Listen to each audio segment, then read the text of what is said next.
might be sat on a sweaty train or in a crumbling Victorian hovel. But for the next insert number of minutes, please, we'll be taking you back to nature. Because in each episode, we'll rip up the podcast rulebook and kidnap, well, lead, a different guest to their favourite local park. And there we'll talk about the things that they like to do. So pack a picnic blanket. Try saying that after a few Prosecco's.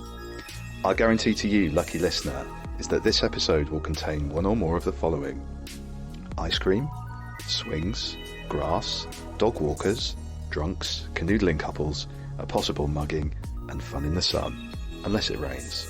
So join me, Christopher Beanland, yes, that is my real name, and a special guest as we try to create the perfect park date.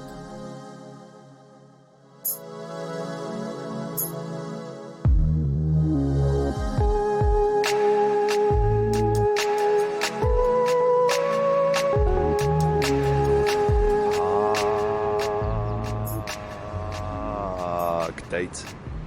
That's what you're listening to. And in this episode, there's a very sensible and highbrow chat with real writer Travis Elborough. He's the coolest looking guy in Stoke Newington. He has brilliant glasses, which makes sense because he wrote a book about the social history of spectacles. He's also written things about things like buses, the seaside, music, all kinds of interesting cultural issues and social history. And crucially, he wrote a book about parks called A Walk in the Park. And it's an interesting read talking about the history of public parks, which ties in nicely to my book about city parks, which is coming out next year. So me and Travis talked about that as we strolled around Butterfield Green in Stoke Newington, which is a small and quite recent park built on the site of some houses. It was bomb damaged during World War II. Some houses were pulled down to create the park. Travis will be explaining that to us during this chat, and we'll be talking about some other things as well, including a very brief mention of him interviewing one of my heroes, JG Ballard. I'm very jealous about that. If you like Park Date, please do subscribe, and it would also be great if you'd leave a review, and the funniest review will win a prize. Why don't you follow us on socials? Park Date Podcast on Instagram and Park Date Podcast on Twitter. So here we go, Travis Elborough in Butterfield Green.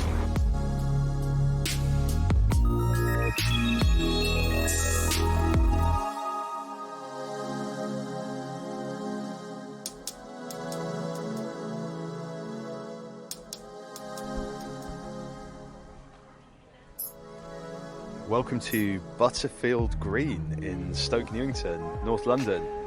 I'm here with a writer who I really like, Travis Elborough, and we've come here to have a look around this park and to talk about parks in general. We met by the bandstand, which we're looking at now, and Travis pointed out something interesting to me about this bandstand, and especially its roof. It's not the greatest bandstand, is it? Not really. I mean, I'm not sure I've ever seen any bands standing under it for a start. Yeah. But the roof is perforated. There's a huge hole in the top of it, and so it would offer no shelter to any jobbing musicians should a downpour occur. And let's face it, in North London, rain is not unheard of. So there's something. I mean, I quite like it. It's a spare design, but I read into it a slightly malevolent factor that it seems like it's been designed to stop people dossing under it or sheltering under it for too long. Yeah. It has that vibe that it's about making people move on rather than people being kind of restful beneath it. I don't know who designed it, so I'm impugning the motives of the person who designed it, or the park makers who decided that this. I mean, it sort of looks like a spider's web, doesn't it? Yeah, as well, it does look like a spider's web. Yeah, which again doesn't really sing tunefulness, unless I don't know. I'm not actually sure.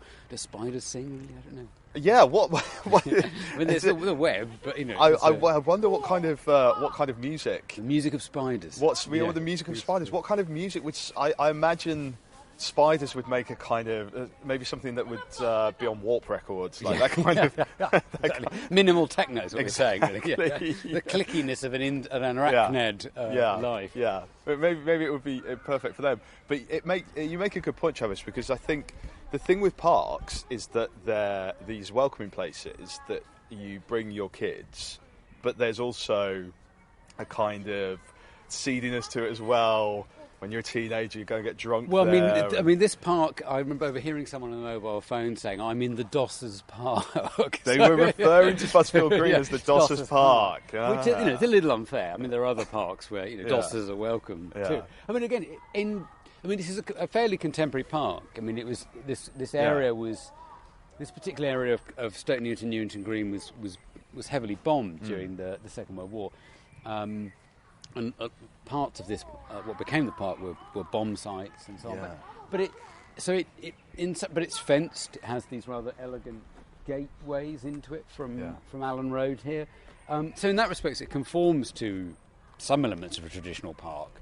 But at the other end, its form and shape is quite different and kind of more linear. And I think we'll probably walk through and have a look at the orchard, which is the community. Yeah, and yes, it is a more recent one, isn't it? I think were there kind of old houses on here as well? Yes, there were some they demolished and some ruined houses. I mean, I mean, the plan for it began in the 1970s, but I think it was only really in the 1990s that it was completed as a park. Yeah. I mean, I've lived in this area since about 2003, and obviously it was finished by then. But I lived not far away from it in the late 90s, and I remember it being a thing, or being a park, being another green space. But I mean, to the left here, we're just walking on this walkway. There's a kind of rockery type feature with a. I think it used to be more flooded than it is. There's a kind of tap here. You can pump water, right? Yeah, so kids can create. It's a kind of running river. It looks like you can't do that anymore, which is sad. I think maybe it's a post-COVID thing or something. I don't know, possibly. Yeah, because there's a little. I mean, again, in some respects, there's lots of elements of this which are quite traditional. So we've got the Rockery, which is a classic sort of late Victorian thing. We've got a bridge over this water feature Rockery type thing. This bridge, incidentally, Jamie Demetriou, the comedian, did a tweet where he was laughing at the Google Maps directions taking him over this bridge, which does look like something that would span a canyon in a Indiana Jones film or something. But it's about you could just hop over that, really. Yeah. If you're feeling energetic, you may be not feeling that energetic. But it's kind of it's not exactly a rope bridge because it's metal wiring, but it has that vibe to it. Yeah. So I think I can certainly get the Indiana Jones element and the Temple of Doom with these stones that are arranged here. But I mean, I don't know. I'm assuming these are concrete. I mean, the famous material with which Victorian rock gardens were made with this thing called pullomite, which was a fake rock which could be coloured.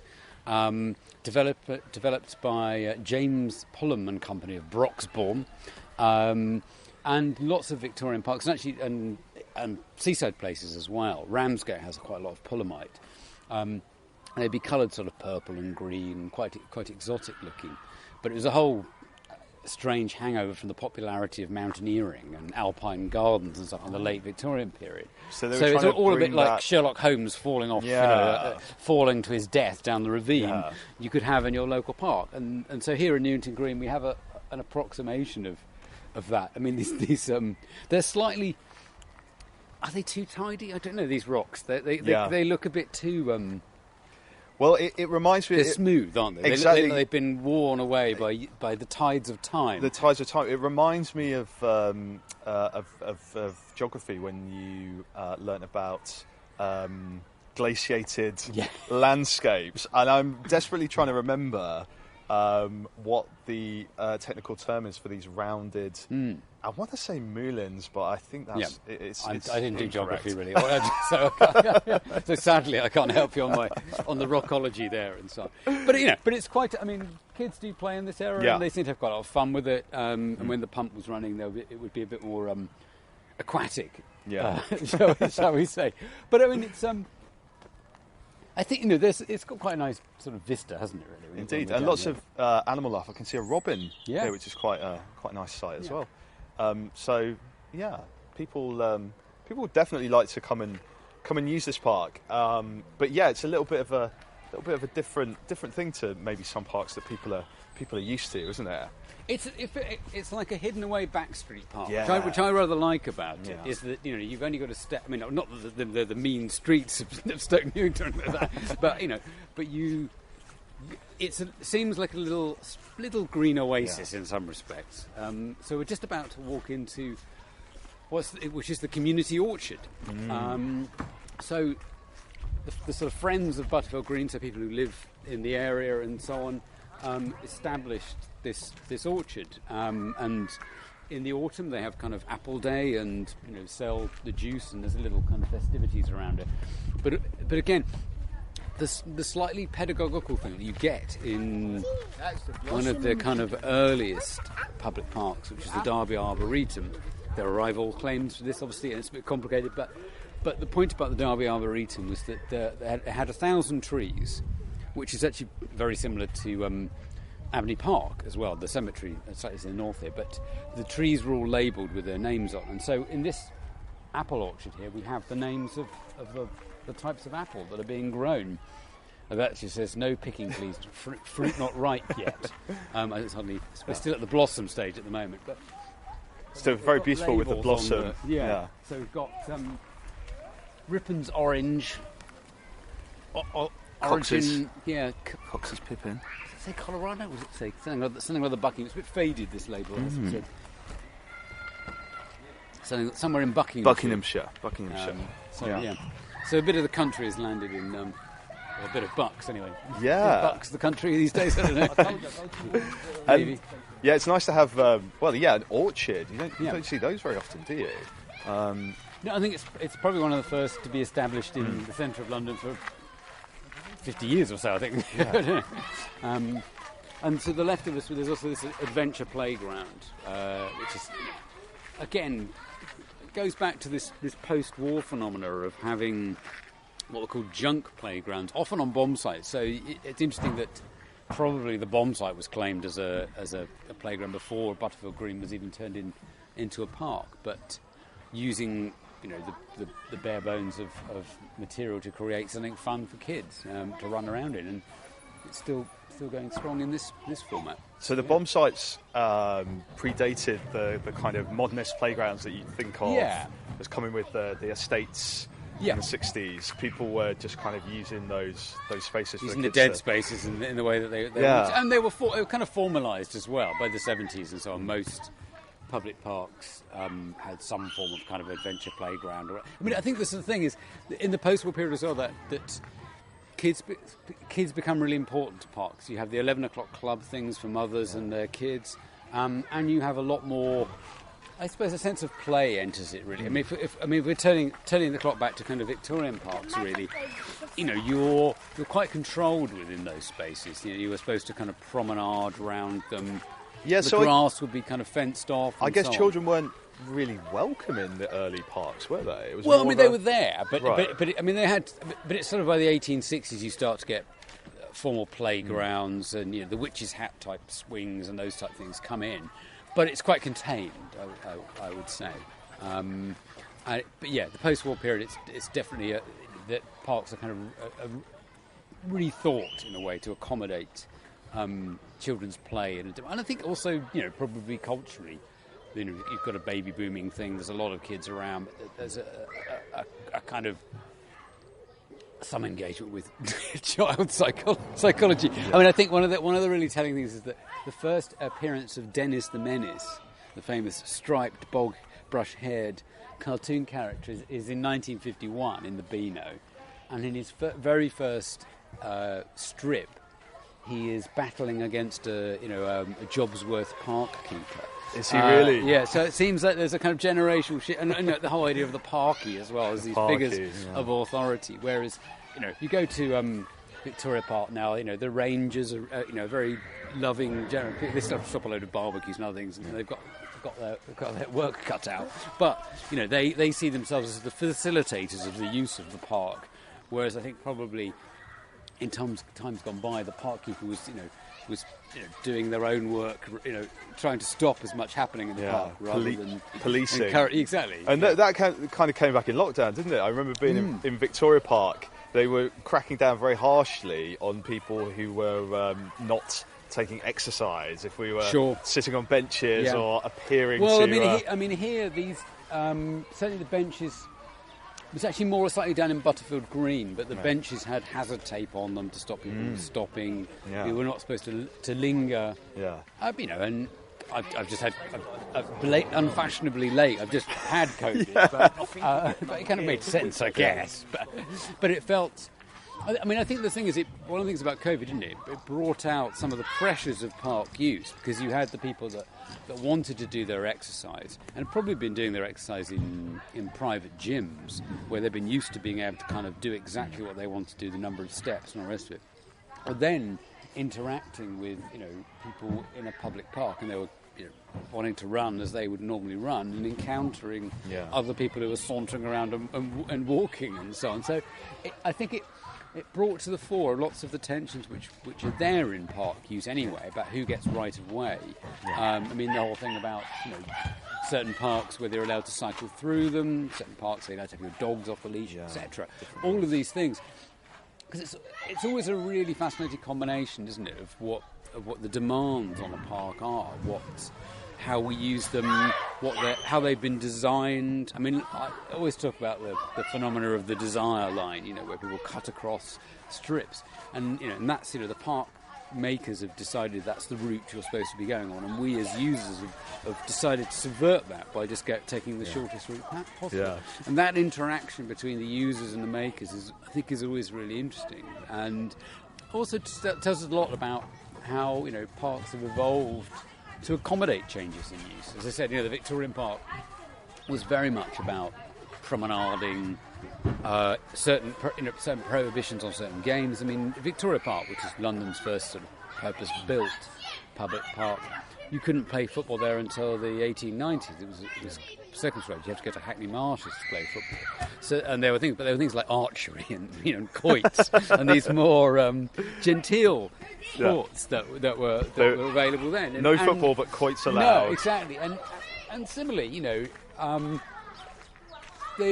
think the great thing about them, even this is a relatively new park, but even some of the more august parks have gradually adapted and accommodated different uses, and different communities themselves have also adopted them for their festivities or for gatherings and so on. And I think that's the fluidity of parks in a way. I think is one of the the great boons of them.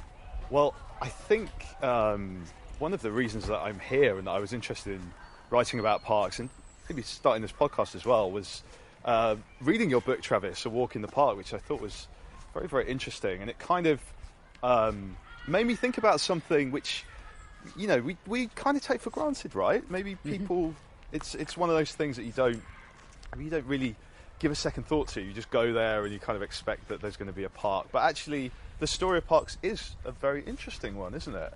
Yeah, quite hard fought as well. Lots of we're in Newington Green, we're in Butterfield Green, but the big park, which is Clissold Park, slightly to the north of here, took an enormous effort to secure that green space for the residents of Islington Yeah. and Stoke Newington and Haringey as was, Hornsey actually, it's the borough of Hornsey as was, and that battle in a way to preserve areas of green space for us within urban space was a tricky one, because lots of land was lost to urban developments, and it wasn't as if the sort of Victorians weren't aware of the benefits of green space. They certainly had become so by the kind of 1840s and 50s when the first public parks were created. But there's always a competition of maintaining the parks, who's going to finance them, who gets to use them, etc. All these issues come to the fore. Yeah, different people doing different things. We're just walking past the basketball court and the table tennis table. But which again is table tennis in parks is actually a comparatively recent thing, and I think, though I may be wrong, the example actually came from East Germany, where they would have lots of concrete table tennises up, and people, they would be free to use, and people could play the games. And there are a lot in Berlin still, aren't there? Exactly. So that's again a comparatively newish addition to parkscapes. So we just now accept that they should be table tennis. Yes, if not necessarily tennis, but But no, those pressures that you mentioned on parks and their development, I think it's very interesting. Clissold Park was to be turned into housing, as was Finsbury Park as well, and for Londoners, if you could imagine the idea that you wouldn't have Finsbury Park and you wouldn't have Clissold Park, and there'd just be houses there instead, it would be quite an awful thought for a lot of people who love to go and use those parks in all the different ways that people use parks. But it's definitely hard fought for. And there's an element where, the contrary thing in a way sometimes is that Victoria Park, for example, part of the funding for it was going to come from the creation of park-sized villas, was going to come from housing. So and that trend has become a sort of prevalent one in more recent years, where developers will sort of back either the survival or the creation of a park in order for exchange to have to build nearby. So that has a kind of established precedent. But I think there's also that thing where, for periods, particularly sort of in the late 80s, early 90s, when lots of parks were in relatively poor state for various political and social reasons, parks become a sort of negative drain on an area. And often there were protests against the creation of new parks because they were felt to be meccas for the undesirable, the dossers and so on. And then, I think it really takes the attention of the people living around the area to embrace their park, to use their park, but also to encourage other people to come to it, which cemented, I think, the parks in the public. I wouldn't say it's the imagination. People always loved them, but I think when parks become no-go areas, which for certain periods of time in more recent history they had been, then you've got a problem, really. So. Yeah. Do you think, Travis, that there's some aspect of us feeling uncomfortable as urban dwellers, like the park is our way to reconnect to this past where we used to live in the countryside? When we were forest dwellers. We lived in the trees and or the caves, and is this our way to sort of say, well, actually, we're living in the city, but here's something that connects us to our roots? Possibly. I mean, there is. It's an. I think it's two things, isn't it? It's, on the one hand, I think there's just a genuine sense of, in England particularly, that there's the idea that there's a great London County Council film where it says, some of us live in cities, but some of us think that's not quite right, which is why we've got plenty of green space. And it's that thing of, there's always a sense that the countryside is the natural order, that the urban is somehow some weird abomination, that the whole point about the corrupting city, whereas the country bumpkin comes to the city and is corrupted by that. So that bias is there. But then there is the genuine thing that actually green stuff is good for us and is good for the city as well. preserves temperatures, it does environmental stuff, it encourages biodiversity, etc. So all of so there's a very enormous plus side to having green within urban spaces. But I think you're right. I think there's a slight suspicion of the urban full stop within the culture. And I wonder if that's a particularly British thing, because if you go to France or Germany, the urban, or Spain, the urban is more, people are more comfortable with that, aren't they? Sure. They exist in their squares and their cafes, and they seem to be more comfortable urban dwellers, whereas British people, we kind of romanticise the countryside.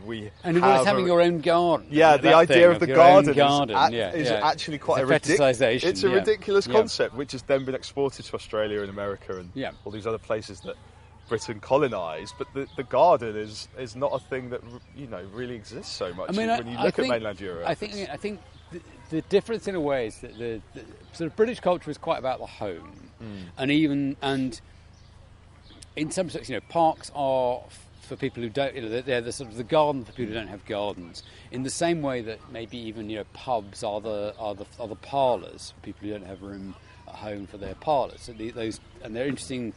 The pub is obviously a more private space, and the park is normally a sort of properly public space. But they function. People drink in both of them. Of course, yeah, exactly. Put English people near some space, and alcohol will possibly gravitate towards them by some miraculous means or other. But I think that it's. Yeah, I think you're right. I think there's a slight fetishization, and as you say, I think in Europe, and England is in Europe, but the idea of a square or the street as a much more public space, I think, seems more normal. It might be the weather, it might be lots of other factors, and certainly that's developed and changed over the decades. So we think back to the lockdown, and even now, if you go into Soho now, people having their coffee or their drinks outside, or even their meals outside. Even 10 years ago, that would have seemed odd, or not odd, but unlikely. And similarly, I interviewed a kind of particular Soho person once, and he was saying, well, we wouldn't be sitting outside having a coffee. We'd be inside smoking, keeping warm. That's what people did. So I think this turning around of the interior and exterior spaces, which one of the interesting fallouts of this COVID thing is that people have got much more used to spending time outside. and socialising outside. And that's been to the good. Parks have been never busier, but obviously it puts pressure on them and making having them maintained and so on. But I think it'll be interesting to see what the longer term fallouts of these things are about green spaces. And obviously we need to get Britain needs to get greener. We need to have much more green space. So in a sense, something like Butterfield Green, which obviously occupies former bomb sites and some old housing spaces and the rest of it, but it's tucked behind residential areas, is more the way that parks are going to have to go, really, isn't it? We're going to have to create, and people are still doing this. Sheffield actually has done some interesting work on some of their former industrial sites in the city and creating green walkways and so on. I think the future of parks are going to be much more integrated into the city rather than. Even Butterfield Green, with its fences and its gate and stuff, conforms to that idea of that it's this separate space from the streets around it. Whereas I think probably, I'm not a landscape architect or a social theorist, but my feeling is that blurring of the urban and the green, which in a way, we're talking about the idea of people feeling that the urban is unnatural, something like that.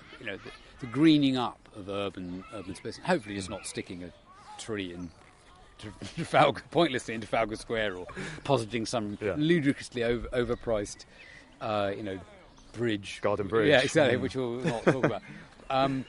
But something, those sorts of things, integrating greenery into the streets and the sort of lived environment, blurring in a way those distinctions between the urban and the park, I think, is obviously the direction that we're going to head in. Yeah, definitely. And Travis, you've written. I see you as a sort of a person who likes to really take their magnifying glass to British culture. You know, you've written about things like the bus and holiday resorts and music and other things like that. Was there something? I mean, why did you choose the park? Was it something that you thought about, or something that was meaningful to you? Well, I mean, there are a couple of things. One of it was that there was a I don't know if you remember, but in Turkey there was this thing called Gezi Park, which was one of the few areas of green spaces in Istanbul, which is under threat to being turned into a shopping mall. There was a big protest. Yeah, and there was a big protest, and there was actually a protest in Hyde Park, in Speaker's Corner, and that that set a few things in motion, thought-wise, thinking about that idea of Speaker's Corner, just this, because lots of parks had their own individual Speaker's Corner. Clapham Common had its own Speaker's Corner. Victoria Park had its own Speaker's Corner. But these spaces, and that political dimension to parks as well, not just in their maintenance and structure, but they are spaces where protests can be had, or opinions can be voiced. Seemed quite interesting to me as well. But yeah, and also at that time, we're talking getting on for 10 years ago now. Austerity measures. There was stuff in the news about funding cuts to parks, where parks are going to go in the same way that libraries. Some of the funding for libraries have been cut. So it seemed a moment really to think about them. And also again, as we said, I wasn't really aware of comparatively how recent parks are. Clissold Park, just over 125 years old. That's really not very long in the scheme of things. And in England's kind of history, if you think about it. So, that thing of these are comparatively recent creations, mid to late Victorian, and obviously there are other waves in the interwar period and in the post-war period. Different types of spaces are created, green spaces are created, but just the preciousness of that, really, and thinking about how that might be taken away. There were certainly cases like in Sefton in Liverpool, where there was a proposal to sell some of the parks. Bexley Heath down in sort of South London, I think sold a couple of green spaces and so on. And once you lose those green spaces, you're unlikely to get them back. I felt so. There was this element of protest, and also perhaps a creeping sense of privatisation, which was coming into some of the parks as well. That certain companies were being given the run of certain parks to install adventure playgrounds, but you'd have to pay to use them to this private company, and that, and if that brought money into the park more generally, then maybe there was a quid pro quo about that. But still, at the time, I thought it was worth thinking about and exploring. I mean, I was mainly interested in the history, but at the same time, there was a contemporary resonance about, what our forebears in a way had thought with the use of parks. Some of those were, let's face it, quite patrician. You're going to move through the park in a particular way. You're going to do certain things in it. Certain things weren't allowed.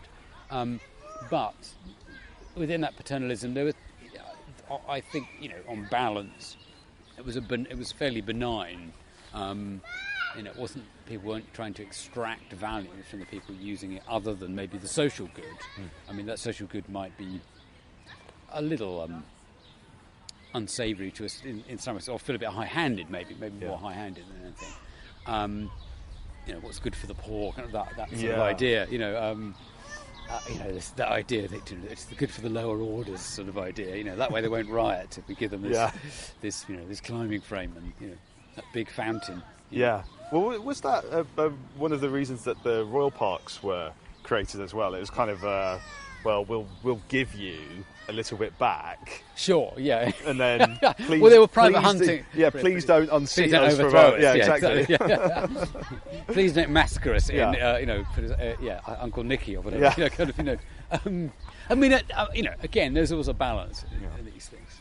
Yeah, definitely. Well, let's have a little stroll again, and perhaps you can tell me, Travis, if you have any particular memories of parks that you used to go to when you were younger. I do, but it's the most unprepossessing space, green space, I think probably anyone can have in respect. But that didn't stop it being wonderful. So I grew up on the south coast, or near the south coast anyway, to be exact.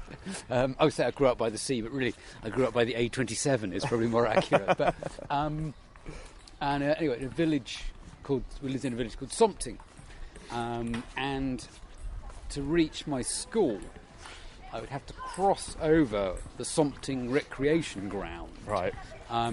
which until it got burnt down and then was demolished, but it had a cricket hut. What are they called? Cricket pavilion. Yes. Yeah, cricket hut. That's what I'm talking about.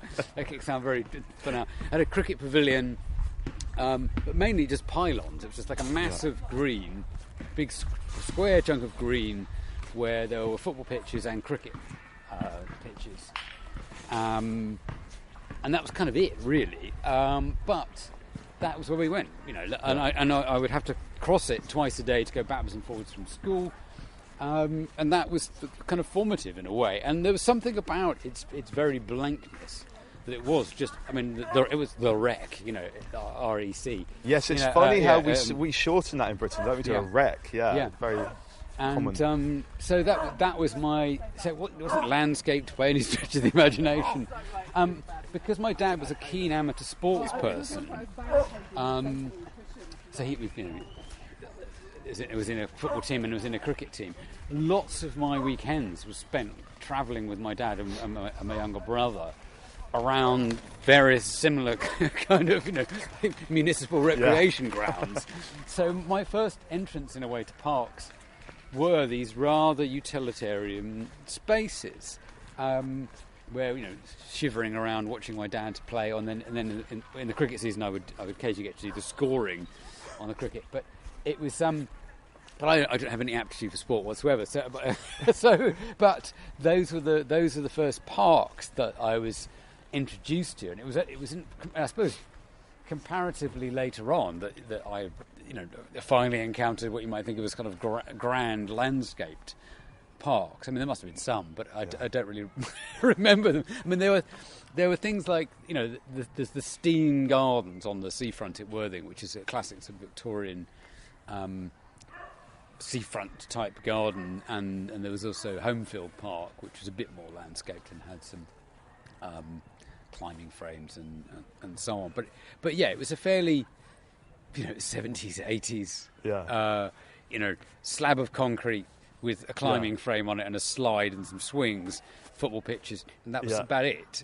Were you doing those when you were a teenager? Were you doing those things that teenagers sometimes do when you go and listen to music? Of course, in the park. And we spent all that. Yeah, exactly. Cans of cider or whatever it was. Yeah, bottles of cider, maybe even. Because it's kind of the one place that you can go and not be bothered, and you don't have to spend very much money when you're there.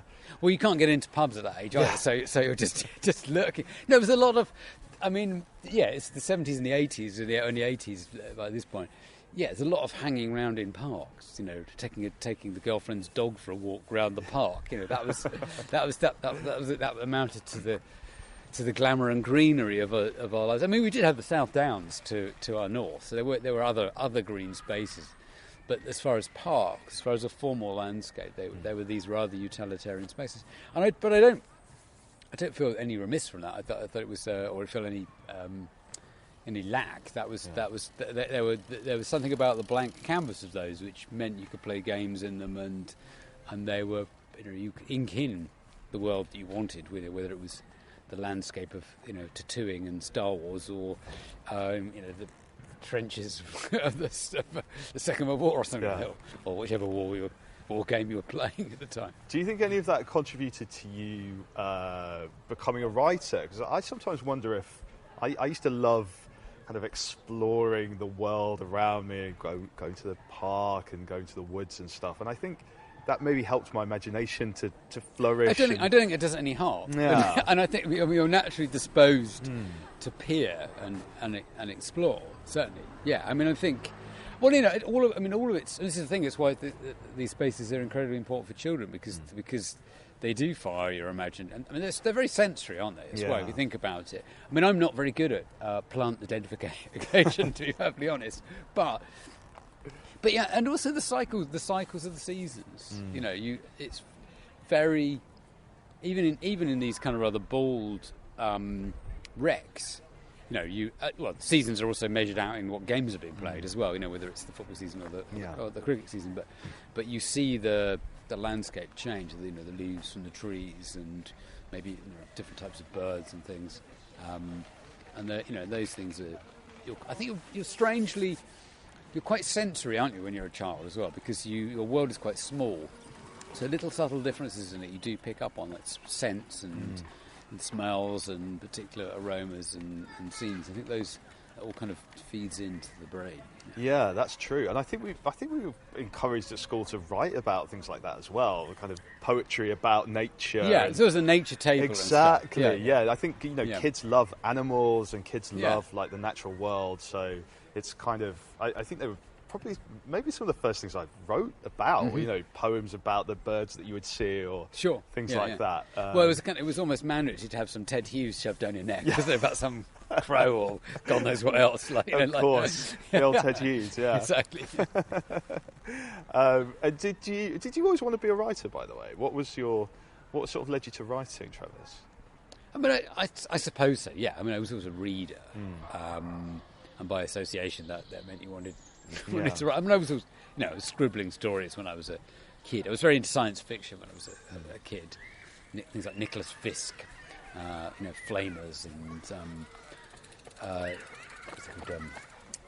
Was in there anyway, but lots of sci-fi. Douglas Adams and things. Obviously, did you read Ballard when you got a bit older? I did, yes, yeah, and I interviewed Ballard a lot later when I got a lot older. So a couple of times actually. But, wow, that would be. That's not really a park. No, that would be a dream come true.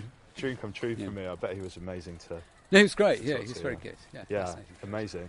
But yeah, that kind of that writing and kind of nature, everything sort of working together, I guess. In that. Excellent. Well, I think we'll leave it there. But one thing I would like to know.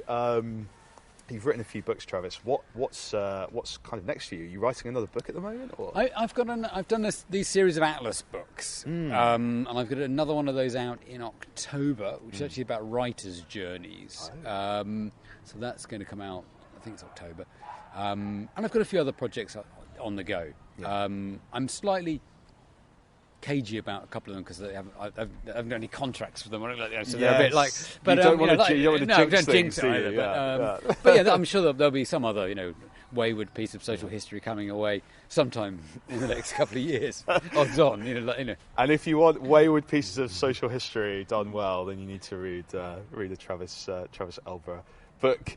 Travis, thank you so much for joining me today. I hope you've enjoyed our walk around Butterfield Green. Exactly. It's been very, very, very entertaining and enlightening for me to have you here. So thank you very much. My pleasure.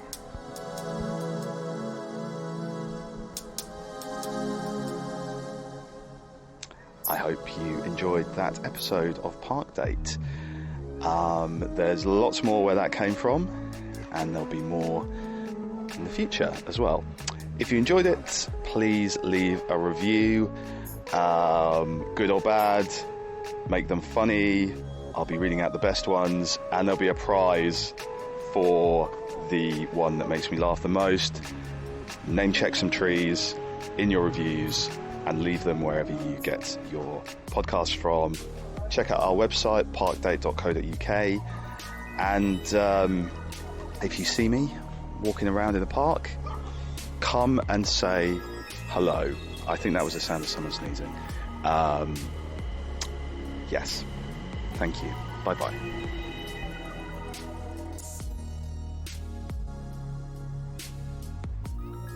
On the next episode of Park Date, you all remember celebrity singer Keith Posthumus, the man who famously spent 14 years sleeping behind a bin in Birmingham city centre. Well, then he rose to stardom in a meteoric way. Keith and I spent a night sleeping in a dumpster stationed by the entrance to Rye Park in Peckham, and I'll have that conversation in full. And also, comic actor Hugh Grant tells us about the time that he went camping and awoke to find an irate mongoose outside his tent.